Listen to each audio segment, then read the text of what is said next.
Good morning, my name is Ben and I'm not your English teacher, but I'm the English teacher here in the Boldrini, and I've been teaching here for close to 10 years. And I'm from Manchester in England, and I've been teaching in total for over 20 years. And I found my place here in the school, and I enjoy working here very much.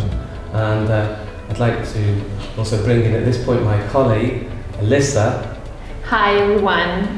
So I'm Alissa, and I'm also an English teacher, but as you can see, I'm the Italian English teacher. And most of all, every time someone comes to our school, I'm introduced as one of the old students of the school, because yes, I studied here and I'm so happy and proud about the choice I made such a long time ago now, yes. And then things changed, because I went to university, I went to Australia, then I came back, and I had this great opportunity to come here once again and start teaching here in the school. And I feel so blessed about that, because yes, I work in one of the most ideal place to work in, with beautiful and very kind colleagues, and it's a beautiful environment for everyone, I think. Okay, so actually what we're going to do right now is just asking each other some questions, just to let you know what we think about school and about how to teach to our students. So Ben, what's your approach to teaching? Well, my approach, Alissa, as you will know, is that I focus on global English. I don't just focus on the textbook. I like to think outside of the box, and I like to maybe give the students that opportunity to learn words that are used in English on an everyday level. And we also have that opportunity of doing that when we do the school trips, for example, when we go abroad. So for me, whether we're talking about films or music, or whether we're talking about travel or employment or social issues or whatever the case may be, I think for me what's important is that the students have that taste of what English really is, and not just something that's written in a textbook.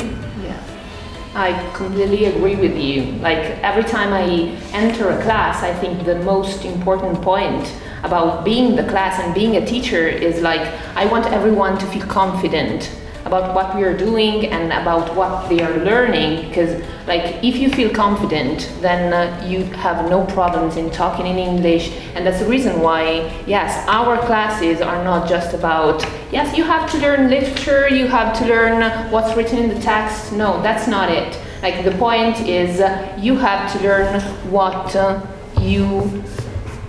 may turn useful to you. And also, it's not about just studying, it's also about having fun. Yes, we are in a school, but we try to be as close to our student as possible. So I think that one is of the key point of our teaching. Okay. Next one. So are exams important? Exams like PAT or first certificate, for example, are they important?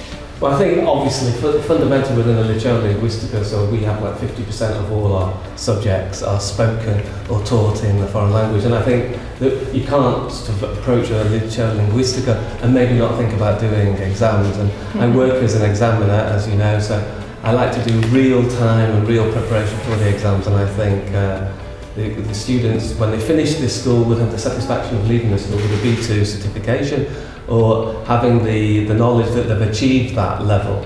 Well, obviously they can go higher than that if they want. They could do other exams as well, which we can propose, like IELTS, for example, or obviously this certificate of advanced English. But for me, the students to have in this world in 2021 or 2021, I think it's important that students have that external qualification that sort of cement their level of English. You're right, and also I think for the students themselves, it's like a challenge. No, they are challenging themselves every time they go to and take the exam, because it's something. Yeah, it's not that they must do that, but we just want them to do that so that they can feel how their English has developed. So also that, I think it's a good reason to have a certificate. So next one, how long have you been teaching? Well, as I said before, and as you probably know, I've been teaching here for close to 10 years, and I've been teaching for over 20 years in general.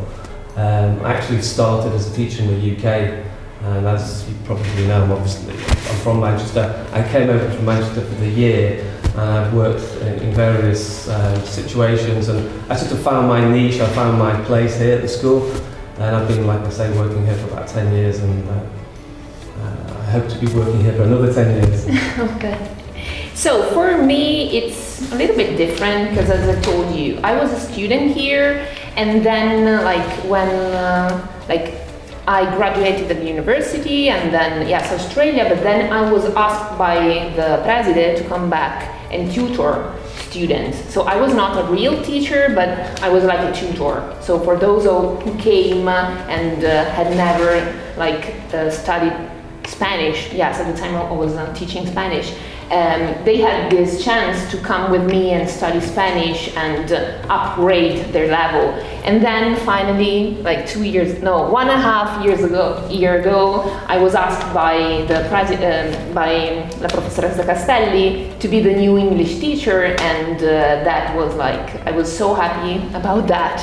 And I remember I cried. Yes, that's normal for me. But yes, that's it. So I've been teaching this is my second year, and I'm very happy and proud of that.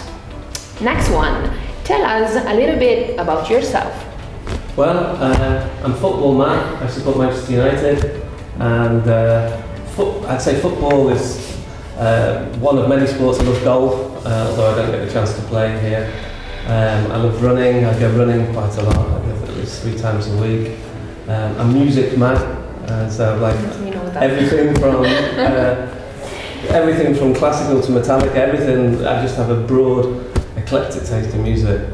I love cooking. Really? Yeah, Oh. and I think I feel quite fortunate in the sense I feel that I love many things in life. So I have lots of things to sort of occupy my free time with. Mm-hmm. So yeah. Okay. So what about yourself? that's not easy to answer. So actually, yes, I love so many things. If I start listing everything, it would be a long list. So I love cooking as well, but actually the part that I love about cooking is eating. And I like traveling, and most of all I love nature. So every time I have some free time, I go to the countryside. I live in the countryside, but I love spending time in the countryside, just wandering around and animals and stuff like that. So yeah, feeling free. Okay. That's it. So the last one, do you like teaching? Do I like teaching? I love teaching. I think I don't think you can really be a teacher if you don't enjoy it. I think to me it's like a vocation in life. I mean, I started in working in insurance. Really? Yeah, and although I had the possibilities of earning potentials, etc., I never felt that sense of satisfaction, and I sort of wanted to contribute in some way, and I sort of chose the path of going into teaching. And I love it, and I feel blessed the fact that you can wake up in the morning and actually want to go to the place of work, which is not a thing that lots of people can say. So yeah, I do. I love teaching. Yes, the same for me. And also, I remember that last November we were having a lesson about Thanksgiving in America, no? So at the end of the class, I asked everyone, what do you feel blessed for? What are you thankful for? And everyone answered, and then at the end I said, I feel so blessed and so thankful because I'm your teacher. And yes, I love coming to this school. I love working every day, laughing and sharing my experiences with my colleagues. But most of all, I love when I see my students and they come to me and they tell me, grazie prof, ce l'ho fatta, non so come ho fatto, grazie, è stata bravissima. And I say, no guys, that's not me, it's you did it by yourself. So I feel so lucky to work here and to have the chance to be with you, with the students, and in such an environment. Really, really blessed. Okay.